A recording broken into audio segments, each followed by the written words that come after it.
안녕하세요. 세상의 별의별 사연을 모아놓은 썰밤의 열렬한 애청자이자 구독자입니다. 저는 여러분들의 사연을 들으며 많이 웃고 울었는데요. 그런 저의 인생은 그다지 드라마스러운 일이 없어 듣는 것으로 만족했답니다. 그런데 불과 몇 달 전 저에게 끔찍하고 믿기 어려운 사건이 터지고 말았어요. 얼마나 큰 충격이었는지 아직도 헤어나오지 못했습니다. 그래서 이번에 용기를 내어 여러분께 제 사건을 들려드리려고 해요. 꼭 끝까지 들어주시고 이 늙은이의 마음을 치유할 수 있는 소중한 댓글을 달아주시길 두 손 모아 부탁드립니다. 저는 남편을 20년 전 먼저 하늘로 보내고 아들 둘에 딸 둘을 홀로 키웠습니다.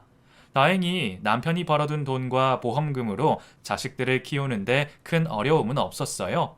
제가 환갑이 되었을 때 막내딸을 제외하곤 모두 시집 장가를 가서 예쁜 가정을 꾸렸답니다. 막내딸은 늦둥이라서 시집 가기엔 이른 나이였죠. 막내는 지 아빠가 너무 빨리 세상을 떠나서 얼굴을 기억하지 못하고 있었어요. 그래서 자식들 중 더 애타게 키운 것 같네요. 여하튼 저와 막내딸 아이는 둘이 10년의 세월을 함께 살았어요. 대학을 졸업하고 대기업에 취직해 밥벌이를 하는데도 시집가기 전까지는 제 곁을 떠나지 않겠다고 했답니다. 하지만 그 시간은 곧 다가왔어요. 얼굴도 예쁘고 직장도 탄탄하니 남자가 바로 생긴 거죠. 딸아이는 32살이 되던 해에 결혼할 남자를 제 앞에 데리고 왔습니다. 엄마, 내가 말했던 승우 씨야. 어머님 안녕하세요. 처음 뵙겠습니다. 박승우라고 해요. 얘기 많이 들었어요. 듣자 하니 의사라고요? 네, 성형외과 전문입니다. 지금은 조금 크게 병원을 차려서 운영하고 있고요. 저 말고 선생님이 5명이 더 있어요. 예비사위는 능력 있는 의사이긴 했지만 나이가 제 딸아이보다 8살이 많았어요. 남들이 보면 배부른 소리 한다고 하겠지만 저는 제 딸이 무척이나 아까웠습니다. 그런데 나이가 좀 있네요. 40이면 진작 장가갈 나이가 아닌가? 어머님, 요즘은 다들 늦게 결혼해요. 제 동기들 대부분이 미혼이라니까요. 어머님이 걱정하시는 건 알겠는데 8살 차이면 잘 어울리는 나이라고 생각합니다. 게다가 저는 술하고 담배도 하지 않으니까 또래보다 훨씬 젊다고요. 술은 안 마신다니 반가운 소리네요. 요즘 술 먹고 사고 치는 사람들이 워낙 많아야지. 또 계속 보니까 얼굴도 동안인 게 우리 수정이랑 많이 차이나 보이지 않는 것 같고. 제가 뜨뜻미지근한 소리를 하니 딸아이가 나섰습니다. 엄마, 자꾸 애둘러 말하지 말고 확실하게 말해줘. 오빠 어때? 내 신랑감으로 허락해 줄 거야? 으이그, 수정이 너는 그렇게 결혼이 하고 싶니? 뭐가 그리 급하다고 엄마를 보채고 난리야. 아니, 어차피 나랑 오빠가 이미 결혼하기로 했으니까 엄마 의견을 빨리 듣고 싶어서 그렇지. 왜? 막내딸이 결혼한다니까 서운해? 그럼 안 서운하겠니? 애기 같은 게 벌써 커서 시집 가겠다는데 마음에 걸리지. 애기 같다니. 엄마 딸 32이야. 옛날 같았으면 벌써 애를 둘이나 낳았을 나이라고. 말이라도 못하면. 어이구, 알았다. 그렇게 결혼하고 싶으면 해라. 정말이지? 고마워, 엄마. 나 오빠랑 잘 살게. 그리고 엄마도 자주자주 만나러 올게. 제가 허락의 말을 전하자 예비사위가 고개 숙여 감사 인사를 하더군요. 장모님, 감사합니다. 저 수정이랑 정말 잘 살게요. 수정이 고생시키는 일 없도록 할 테니까 아무 걱정 마세요. 맞아, 엄마. 나 오빠랑 결혼하면 일 그만두기로 했어. 집에서 오빠 내조하면서 여유롭게 살 거야. 하지만 저는 그 말이 달갑지 않았어요. 딸아이가 힘들게 공부해서 들어간 대기업인데 이렇게 그만두는 건 딸을 위해서도 아닌 것 같았죠.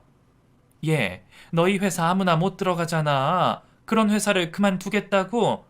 네 나이가 몇인데 벌써 일을 관둔다는 거야. 장모님, 제가 수정이한테 제안했어요. 매달 수정이가 버는 만큼 생활비로 주겠다고 약속했거든요. 제가 이래봬도 성형외과 원장입니다. 그러니까 원장 사모님이 될 수정이가 고생하는 건 제 마음이 좋지 않아요. 집에서 편히 쉬다가 한 2년 있다가 아이를 가질 생각입니다. 그렇게까지 말하면 내가 할 말이 없지. 우리 수정이 고생시키지 않겠다고 하니 고맙네요. 결국 결혼 승낙을 한 지 일주일 만에 상견례를 하게 되었고 결혼식 또한 한 달 만에 치르게 되었습니다. 사남매를 다 키워 시집 장가를 보낸 저는 처음으로 혼자 살게 되었어요. 애들 키울 때는 빨리 좀 커서 독립하길 기다렸는데 막상 혼자가 되어보니 무척이나 외로웠습니다. 그래서 그 전에 없던 취미를 만들어 보려고 괜히 밖으로 나돌아다니기 시작했어요. 집에 혼자 있으니 답답했답니다. 그전에는 몰랐는데 제가 사는 아파트 단지에 제 또래의 노인들이 굉장히 많더라고요. 다들 저처럼 외로웠는지 아파트 단지 안에 있는 벤치에 앉아 있었답니다. 그중 수다스러운 노인 하나가 제게 말을 걸었어요. 어머, 506호 아줌마 맞죠? 저 바로 아래층 사는 여자예요. 아, 그래요? 반가워요. 아주머니 얼마 전에 딸 시집 갔죠? 그 한복 입고 나가는 거 봤어요. 시집 좋은 데로 갔나요? 저는 그 여자를 처음 보는 것 같았는데 아래층 여자는 저에 대해 너무 잘 알고 있었습니다. 네, 그 얼마 전에 시집 갔죠. 제가 자식이 넷인데 다 시집 장가 가서 혼자 살게 됐네요. 사남매나요? 고생 많으셨겠네. 집에 영감님 안 계시는 것 같던데 혼자 다 키우셨죠? 아래쯤 여자가 선을 넘는 질문을 하자 짜증이 확 났습니다. 그래서 심드렁한 목소리로 대답했죠. 그래요. 20년 전에 사별했어요. 아이고, 제가 실례되는 말씀을 드렸네요. 죄송해요, 아주머니. 제가 워낙 수다스럽고 그 생각보다 말이 먼저 나오는 사람이라 이런 실수를 자주 하네요. 부디 너그럽게 봐주세요. 그렇게까지 사과하는데 받아주지 않으면 제가 이상한 사람이 될 것 같아 마지못해 사과를 받아주었답니다. 그러자 아래층 여자는 저에게 나이를 물어 칠순이라고 했더니 자기가 2살이 어리다며 바로 언니라고 부르기 시작했어요. 언니, 우리 쑥캐로 갈래요? 저기 뒷산에 조금만 올라가면 쑥밭 천지예요. 우리 쑥해서 같이 개떡 만들어 먹으면 재밌지 않겠어요? 쑥이요? 좋죠. 예전에는 쑥캐로 참 많이 다녔었는데 요즘은 사람들이 너도 나도 쑥을 캐서 어디를 갈지 모르겠더라고요. 그러셨구나. 오늘 저를 잘 만나셨네. 나만 잘 따라오시면 재밌는 일 많으니까 자주 보자고요. 그리고 언니, 저보다 2살이나 많은데 말 놓으세요. 그래야 나도 언니한테 말해 놓잖아요. 그럴까? 저도 모르게 아래쯤 여자에게 휘말려 말을 놓고 말았습니다. 그리고 통성명까지 하고 나서 바로 쑥을 캐러 뒷산으로 향했어요.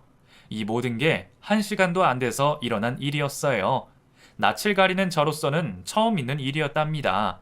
어쨌든 저와 아랫집에 사는 동생은 함께 쑥을 캐왔고 동생 집으로 들어가서 냉커피를 한잔 하게 되었어요. 언니, 이거 마셔. 오늘 언니 덕분에 재밌었어. 나도 모처럼 재밌었다. 그런데 영자야, 집에 왜 사진이 한 장도 걸려있지 않은 거야?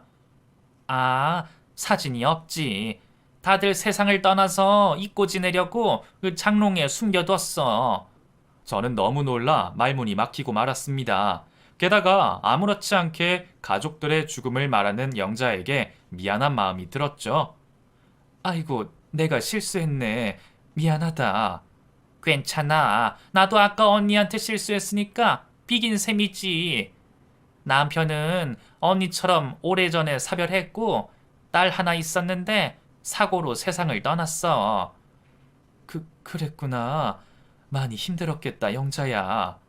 저는 감히 어떻게 자식이 세상을 떠났는지 묻지 못했습니다. 그건 정말 큰 실례였으니까요. 다행히 영자가 다른 말로 돌리는 바람에 어색함은 금세 사라졌고 저희 두 사람은 방앗간에서 갈아온 쑥과 쌀을 반죽해 쑥떡을 만들어 먹었습니다. 오랜만에 먹었더니 아주 꿀맛이더라고요. 그렇게 재밌는 시간을 보내고 해가 뉘엿할 때쯤 자리에서 일어났습니다. 영자야, 언니 그만 갈게. 다음에는 언니 집으로 초대할게. 맛있는 거 먹고 수다도 떨고 하자. 정말? 약속한 거다? 그럼 조심히 가고 다음에 봐. 그리고 며칠 동안 영자를 보지 못했어요. 참 어리석게도 연락처를 교환하지 않아서 만날 방법이 아파트 단지 안에서 우연히 만나기를 기다렸지만 통 모습을 보이지 않더라고요. 그렇다고 직접 찾아갈 만큼 친한 사이가 아니니 우연히 마주치기를 학수고대했답니다. 하지만 일주일이 지나도 영자의 모습은 보이지 않아서 많이 서운하더라고요. 그런데도 아래층에 내려가 초인종을 누를 용기는 생기지 않았네요. 그렇게 혼자서 며칠 동안 심심하고 지루한 날들을 보내고 있는데 결혼한 지 한 달이 된 막내딸과 사위가 저희 집에 놀러 왔습니다. 연락도 하지 않고 찾아와서 두 배로 반가웠어요. 수정아, 박서방, 연락도 없이 웬일이야? 전화 한 통이라도 줬으면 시장을 받았을 텐데. 집에 먹을 게 하나도 없는데 어떡하지? 장모님, 그러실 필요 없어요. 제가 초밥이랑 회 좀 떠왔어요. 제가 수정이한테 일부러 연락드리지 말라고 했어요. 괜히 장모님이 신경 쓰시고 고생하시면 제 마음이 편치 않습니다. 그러니까 장모님은 맛있게만 드셔주면 됩니다. 엄마, 오빠 센스 있지? 이래서 연륜 있는 사람이랑 결혼하나 봐. 생각이 얼마나 깊은지 아주 예뻐 죽겠다니까. 아이고, 우리 딸 남편한테 푹 빠졌네. 푹 빠졌어. 그래, 신혼이니까 마음껏 즐겨라. 박서방, 수정이한테 잘해줘서 고맙네. 앞으로도 이렇게 다정하게만 지내줘. 그럼 나는 더 바랄 게 없어. 이윽고 저희 세 사람은 식탁에 둘러앉아 초밥과 회로 식사를 시작했고 그동안 못 나눈 대화를 나누느라 시간 가는 줄 몰랐습니다. 그런데 딸 수정이가 저에게 놀랄만한 이야기를 꺼냈어요. 엄마, 나 성형 좀 하려고 하는데 엄마 생각은 어때? 뭐? 성형수술? 네 얼굴에 고칠 데가 어딨다고 성형 타령이야. 괜히 예쁜 얼굴 망칠 생각 말고 생긴 대로 살아라. 엄마도 참, 오빠가 성형외과 의사인데 사모님인 내가 공짜로 성형하겠다는데 왜 반기를 들어? 요즘 성형은 티 안 나게 예쁘게 잘 돼. 게다가 오빠는 실력 있는 의사라고. 매일 번호표 뽑고 기다리는 환자가 수십 명이라니까. 으이구, 그래서 결혼하자마자 남편 덕을 보려고 성형수술을 한다는 거냐? 박서방, 자네가 말해봐. 우리 수정이 얼굴에서 고칠 데가 있어 보여? 다행히 사위는 저와 같은 생각이었습니다. 당연히 없죠. 저는 극구 반대하고 말렸는데도 수정이가 하도 졸라가지고 장모님이 허락해 주시면 제가 직접 수술해 주겠다고 했죠. 그러니까 장모님이 반대하시면 저도 수정이 얼굴에 손대지 않을 거니까 걱정 마세요. 뭐야? 두 사람 나 몰래 미리 짰어? 왜 이렇게 손발이 잘 맞는 거야? 그리고 엄마, 나 얼굴 콤플렉스 있어. 여자 얼굴 치고는 조금 크잖아. 그래서 안면 윤곽 수술 받아서 얼굴 사이즈만 줄이는 거야. 그래서 크게 달라질 것도 없다고. 저는 막내딸이 하는 말이 하도 기가 막혀서 실소하고 말았습니다. 네 얼굴이 크다고? 치, 그럼 네 엄마는 달덩이겠구나. 여자의 욕심은 끝이 없다더니 이 예쁜 얼굴에 왜 손을 대겠다고 고집을 부리는 건지. 박서방, 안면 윤곽 수술인가 뭔가 그게 수정이 말처럼 티가 많이 안 나나? 지금 얼굴에서 인상이 달라지거나 못 알아볼 정도는 아니고요. 수정이 말대로 얼굴 크기를 줄이려고 많은 여자들이 그 수술을 받아요. 또 제가 실력 있는 의사니까 지금보다 더 예뻐지게 해줄 수는 있죠. 그럼 수술은 안전한 건가? 부분 마취해서 하는 간단한 수술이지? 어머님, 안면 윤곽은 얼굴 전체를 수술하는 것이어서 전신 마취를 해야 해요. 그런데 요즘은 겁 많은 사람들은 작은 성형을 하더라도 전신 마취를 요구하기도 하는 세상입니다. 뭐 그렇게 위험한 게 아니니까 걱정하실 필요까지는 없으세요. 제 딸은 저의 계속되는 질문에 짜증이 났는지 볼멘 소리를 늘어놓기 시작했어요. 엄마, 성형수술은 중학생 애들도 하는 수술이야. 무슨 걱정이 그렇게 많아? 당연히 걱정이 되지. 뭐가 됐든 수술이라는 건 위험이 따르는 거야. 넌 뉴스 안 봤니? 성형 수술하다가 저 세상 간 사람이 한둘인 줄 알아? 제가 성화를 내자 딸아이는 땅이 꺼져라 한숨을 내쉬며 말했습니다. 엄마, 나 진짜 성형하고 싶거든? 내가 그동안 말을 안 해서 그렇지. 얼굴 고치고 싶은 적이 하루 이틀이 아니었다고. 그러니까 잔소리 그만하고 수술하게 해줘. 으이구, 내가 진짜 너 때문에 못 산다. 그래, 성형해라. 아주 예뻐져서 미스 코리아를 나가든지 하라고. 그러자 수정이는 바로 웃음을 터뜨리며 엄마, 미스 코리아는 유부녀는 못 나가. 하고 농담을 던지더라고요. 결국 딸아이는 성형하게 되어 좋다며 실컷 떠들다가 돌아갔습니다. 며칠 뒤, 수술 전날 딸아이는 예뻐져서 돌아오겠다며 몇 주 뒤에 보자며 전화를 했어요. 저는 알겠다고 대답하고 전화를 끊었습니다. 그리고 심심하기도 하고 아래층에 사는 영자가 보고 싶기도 해서 밖으로 나가 아파트 근처를 어슬렁거렸어요. 동네 노인들이 죄다 모여 벤치에 앉아 수다를 떨고 있었는데 영자만 안 보이더라고요. 저는 다른 사람들에게 관심이 없어 다시 집으로 들어가려는데 멀리서 반가운 목소리가 들렸습니다. 언니! 영자였어요. 저는 뒤를 돌아 반가운 얼굴을 하며 영자에게 다가가 손을 잡으며 말했어요. 영자야, 너 왜 이렇게 얼굴 보기가 힘드니? 그동안 무슨 일 있었어? 뭐야, 언니? 며칠 동안 나를 보고 싶어 했던 거야? 이거 감동인데? 그럼 집으로 찾아오지 그랬어. 감기 몸살이 걸려서 일주일 내내 집에만 누워 있었거든. 그랬구나. 지금은 다 나은 거야? 많이 좋아져서 산책 한 바퀴 돌고 오는 길이야. 저는 이대로 영자와 헤어지기 싫어서 제 집으로 초대하기로 했어요. 영자야, 내가 낙지를 좀 사다 뒀는데 너 몸보신 좀 시켜줄까? 정말? 언니네 집에 가고 싶었는데 잘 됐다. 고마워, 언니. 그렇게 저와 영자는 팔짱을 끼고 저희 집으로 들어갔어요. 입구에 들어선 영자는 늘 그렇듯이 수다스럽게 말을 시작했네요.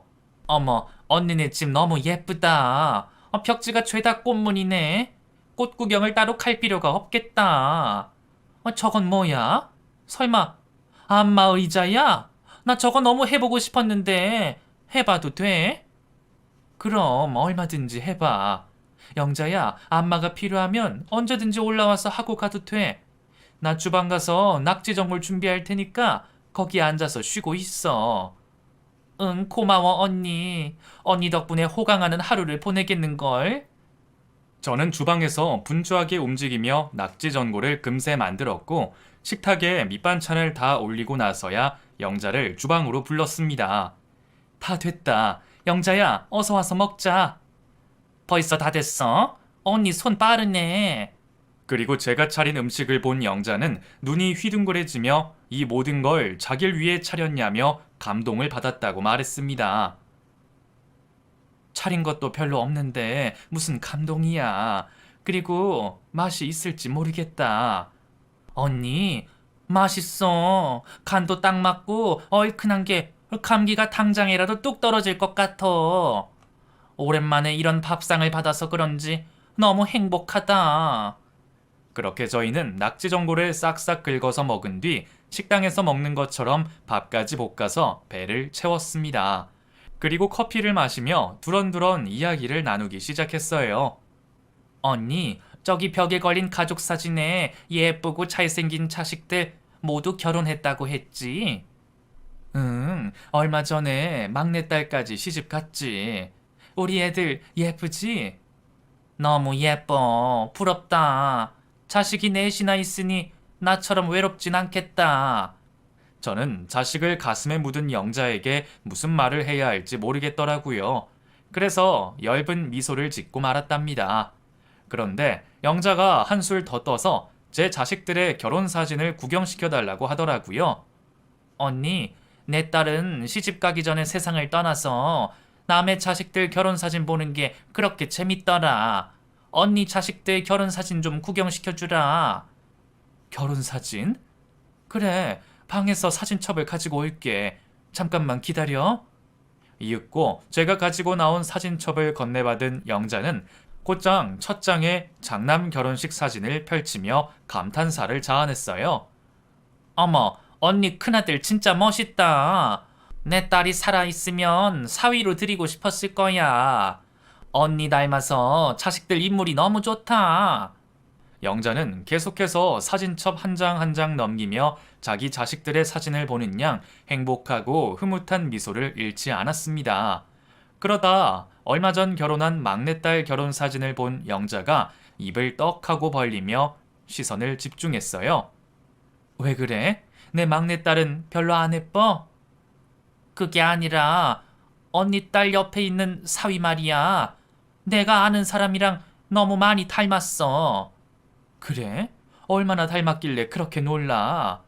그러자 영자는 확신이라도 한 듯이 손가락으로 막내 사위의 얼굴을 가리키며 맞네 맞아. 내가 생각한 사람이랑 동일 인물이 분명해. 하고 흥분했는지 엉덩이를 들썩거리더라고요. 박서방을 알고 있다고? 어떻게 아는데? 언니, 이 남자 성형외과 의사 맞지? 맞아. 이름이 박진수고? 아니, 박승우야. 영자 네가 다른 사람이랑 헷갈린 것 같네.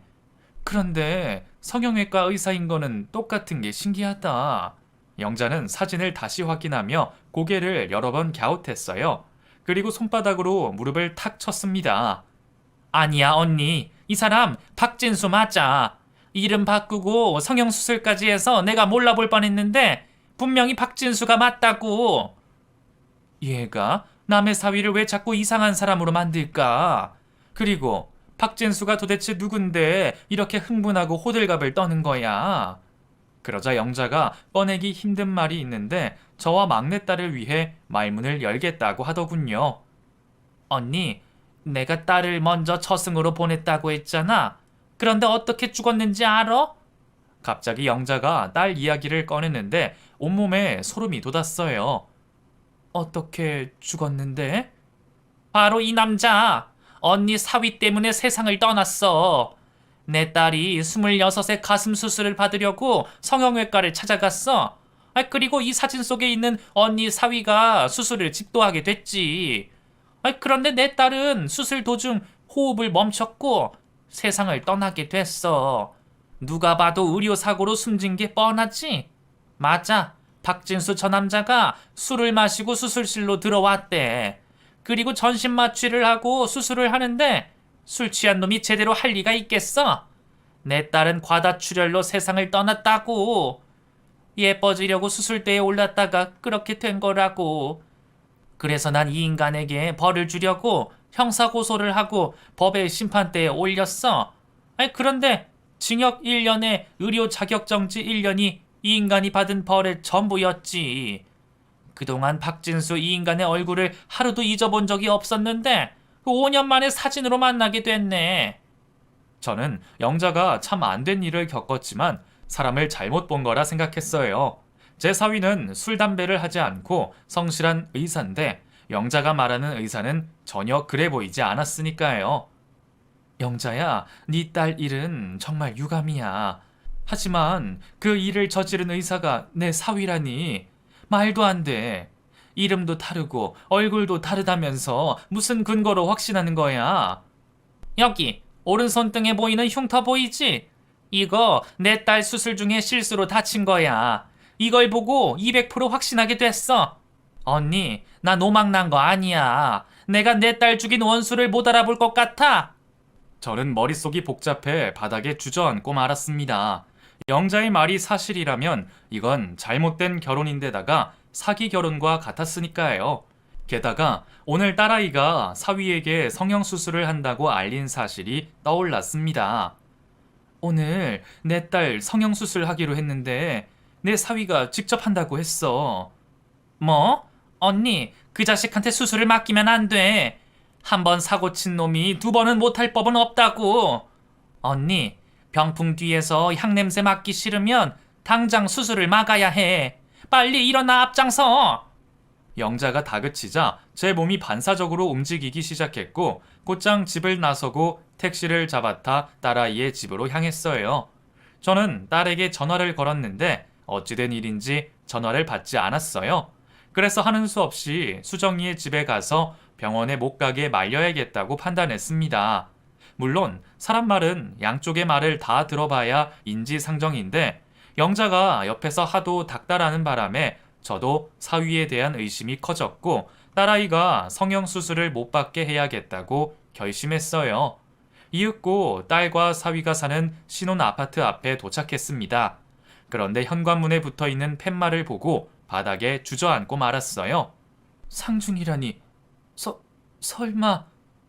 언니, 어떻게 된 거야? 언니 딸한테 무슨 일이 생긴 게 맞지? 이 팻말 사람 죽었을 때 붙여두는 거잖아. 진짜 이 자식 끔찍한 일을 또 저지른 거 아니야? 언니, 그러고 있지 말고 어서 초인종을 누르든 문을 두드려 사람이 있는지부터 확인해봐. 이에 저는 미친 듯이 현관문을 두드렸습니다. 잠시 후 현관문이 열리며 낯선 남자의 얼굴이 보였어요. 아이, 누구세요? 아이, 누구신데 남의 집 문을 그렇게 두들기는 거예요? 문 앞에 상중이라는 팻말 못 보셨어요? 아, 예의를 좀 지켜주세요. 아니, 여긴 내 딸 집인데 아저씨는 누구세요? 그리고 죽은 사람이 누구죠? 뭐야, 이 아줌마. 정신 나간 거야? 이봐요, 아주머니. 여긴 저희 가족들이 사는 집이고 돌아가신 분은 제 아버지입니다. 아무래도 집을 잘못 찾아온 것 같으니 따님한테 전화해 보세요. 그리고 문을 쾅 하고 닫아버렸답니다. 그제야 제가 집을 잘못 찾았다는 사실을 인지하게 되었고 상중 팻말이 붙어있던 바로 옆집이 제 딸의 집이라는 걸 깨달았죠. 그래서 초인종을 여러 번 울리고 현관문을 두드렸는데 이미 병원으로 떠났는지 아무런 기척이 들리지 않았습니다. 영자야, 한 발 늦은 것 같다. 벌써 성형수술을 받으러 갔나 봐. 그럼 빨리 그 병원으로 가자. 언니, 정신 차려. 그런 놈한테 수술을 맡기는 건 절대 안 될 일이야. 그렇게 저와 영자는 사위의 성형외과 병원으로 향했습니다. 저는 병원으로 가는 내내 속으로 영자가 다른 사람과 사위를 착각한 것이길 빌었어요. 이윽고 병원 앞에 도착한 저는 심호흡을 여러 번 했고 영자는 제 손을 잡아주며 자기가 모든 진실을 밝힐 테니 저는 옆에서 가만히 구경이나 하라고 일렀습니다. 그렇게 병원 안에 들어서자 환자 열댓 명이 진료를 기다리고 있었어요. 저는 안내 데스크로 가서 사위의 장모임을 밝히고 제 딸이 오늘 수술받기로 되어 있다고 말하며 두 사람을 보고 싶다고 말했습니다. 그런데 그때 영자가 소리를 지르며 진료실 문들을 하나씩 열었어요. 박진수 어딨냐? 의료사고로 사람 잡은 박진수 어딨냐? 감옥 다녀와서 얼굴 고치고 이름 바꾸고 버젓이 의사로 일하고 있는 박진수 어딨냐? 제가 말리기도 전에 병원 직원들이 영자에게 달려가 끌고 나가려고 하더군요. 그때 수술 대기실로 보이는 곳에 문이 열리며 딸 수정이의 모습이 보였습니다. 그제야 저는 안도의 숨을 내쉬며 떨리는 몸이 멈출 수 있었습니다. 수정아, 여기 있었구나. 너 괜찮은 거지? 엄마, 여긴 웬일이야? 얼굴이 하얗게 질려 있어. 무슨 큰일이라도 생긴 거야? 그리고 저 아줌마는 누군데 행패를 부리는 거야?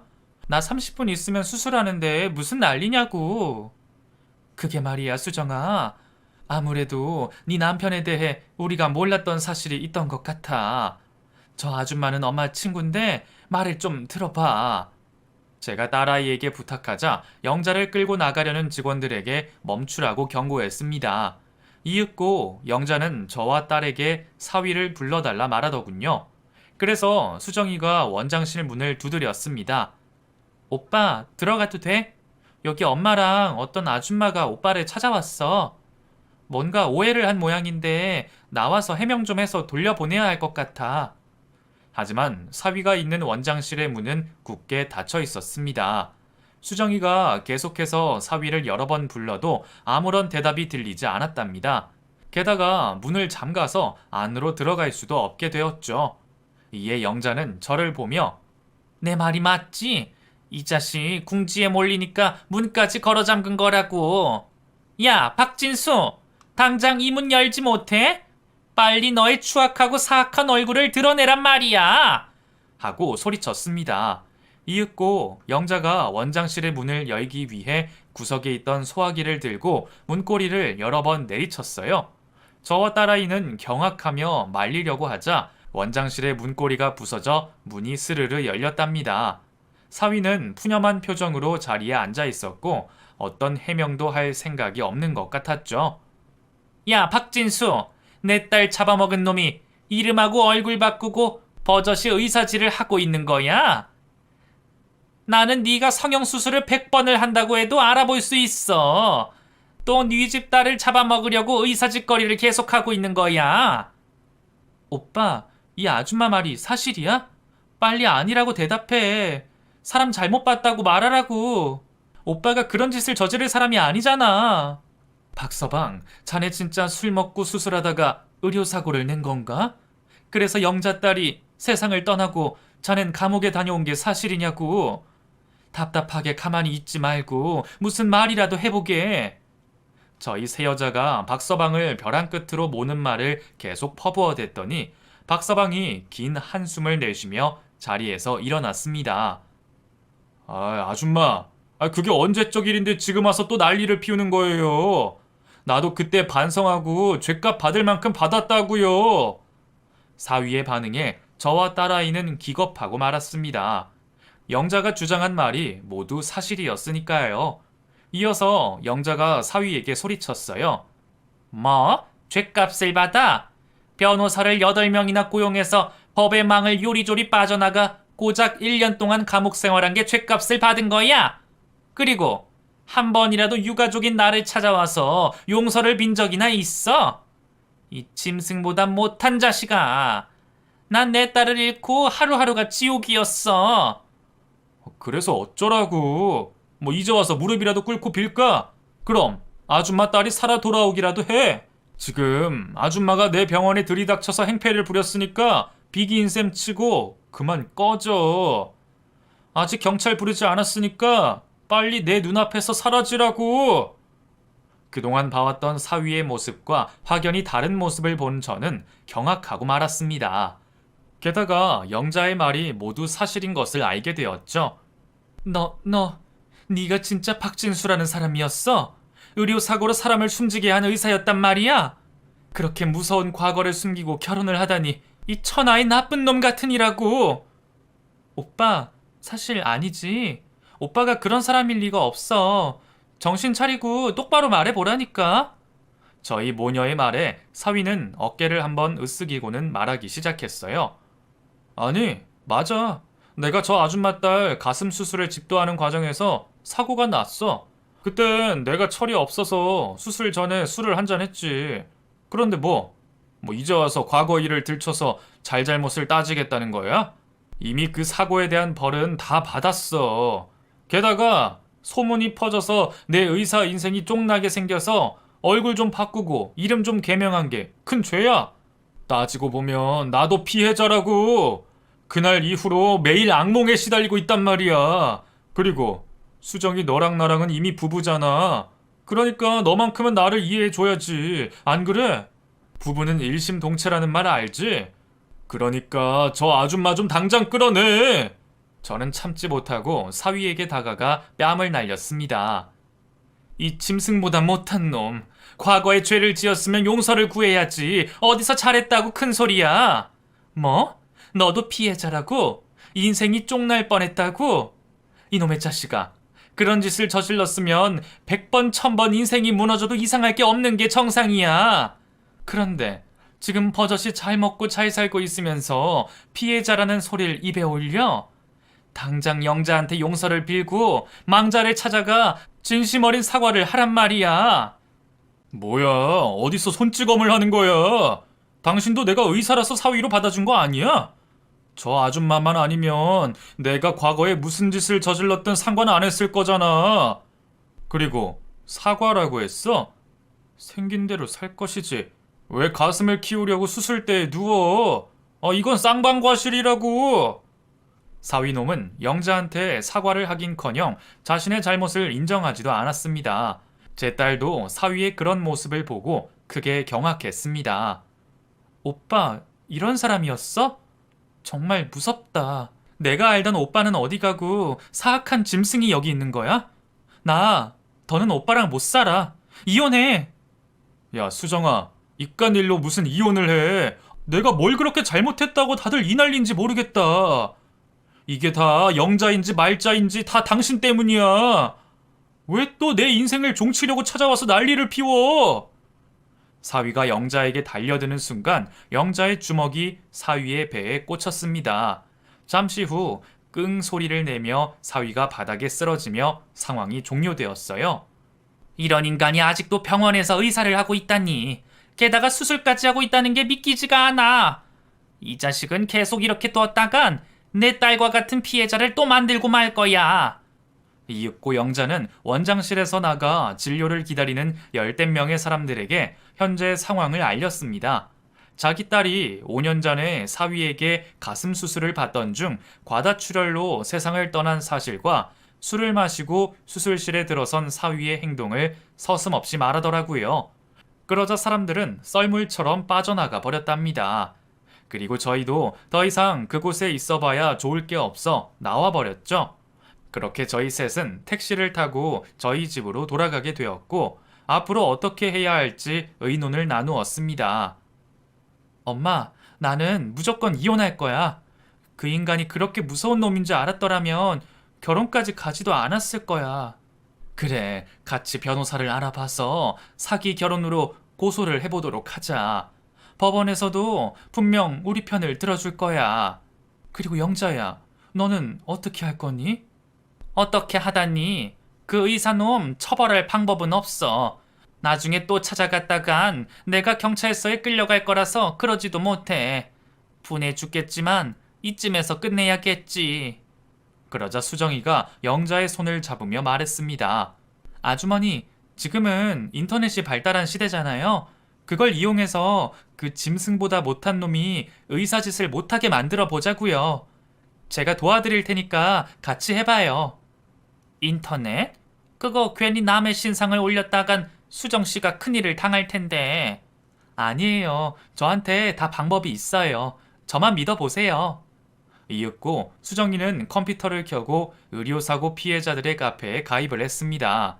거기에 사위 신상을 제대로 알리지 않고 짐작할 수 있는 몇 가지 정보를 올려 절대 그 병원에 가지 말라고 글을 남겼어요. 그리고 1시간 뒤 댓글을 확인했는데 수십 명의 사람이 제 사위에게 성형수술을 받고 부작용이 생겼다는 글을 남겼더라고요. 알고 보니 박서방은 영자의 딸만 피해자로 남긴 게 아니라 많은 사람들의 인생을 망쳤던 겁니다. 며칠 뒤 딸아이와 저는 사위를 사기 결혼으로 고소하게 되었어요. 안타깝게도 혼인 무효는 받아들여지지 않았지만 추악한 과거를 숨기고 결혼한 건 충분한 이혼 사유가 된다며 많은 위자료를 지급하라는 명령이 떨어졌어요. 그래서 수정이는 다시 싱글이 되어 제 곁으로 오게 되었답니다. 엄마, 미안해. 내가 이 꼴로 다시 엄마한테 돌아와서 면이 안 서네. 나 너무 못났지. 무슨 말을 그렇게 하니? 엄마도 네 전 남편을 보고 아무렇지 않게 결혼을 허락했잖아. 게다가 새로운 인생을 살려고 작정해서 이름하고 얼굴까지 바꾼 놈을 무슨 수로 알아차리겠어. 수정이 너도 피해자야. 주눅들 필요가 없단 말이야.